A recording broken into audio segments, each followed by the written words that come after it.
যান্ত্রিক শহর ঢাকার ব্যস্ত রাস্তায় মেট্রো রেলের নিচে বসে আছেন ৭৫ বছর বয়সেই এক বৃদ্ধা। সামনে সাজানো রয়েছে রঙিন চুড়ি, পুঁথির মালা আর ছোট ছোট অলংকার। শহুরে ব্যস্ততা আর কোলাহলের মাঝেই চলছে তার নীরব জীবন সংগ্রাম। সপ্তাহে ২ থেকে ৩ দিন মেট্রো রেলের নিচে এসব অলংকার নিয়ে তা বিক্রির আশায় বসেন তিনি। যা বিক্রি হয় তাতেই কষ্ট করে চলে যায় খাবার ও আনুষঙ্গিক খরচ। ধার করে কিনে আনেন এসব পণ্য আর তা বিক্রি করে পরিশোধ করেন সেই ধার। ১৬ বছর আগে মারা গেছেন বৃদ্ধার স্বামী। এরপর থেকে একাই চালিয়ে যাচ্ছে নিজের জীবন সংগ্রাম।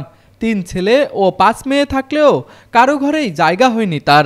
আর কি খাইয়ে দেয় ঠিক থাকি, আবার বেশি টাকা গেলে চালানি শেষ। উঠায় দেয়, আনসার বাহিনীর উঠায় দেয়, তারপর ইয়েরা উঠায় দেয়, ফকটি মেয়েরা উঠা দেয় বাইরে। আবার বেলা এদিনটা ফকটি মেয়ের অফিসারে আমার এই আলনা ইটা বাইরে ভালো দিচ্ছে। আর কিছু বুঝি না, এটা বেশি কিনি খাই।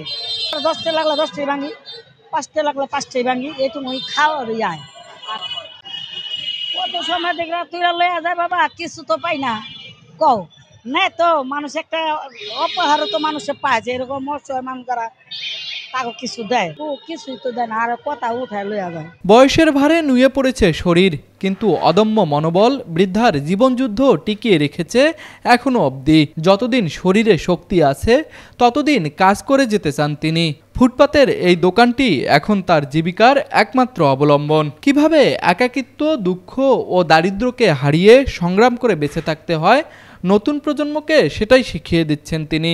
ঢাকা থেকে ওয়াসিমুল বারী সিয়ামের পাঠানো তথ্যচিত্রে ডেস্ক রিপোর্ট, RCTV।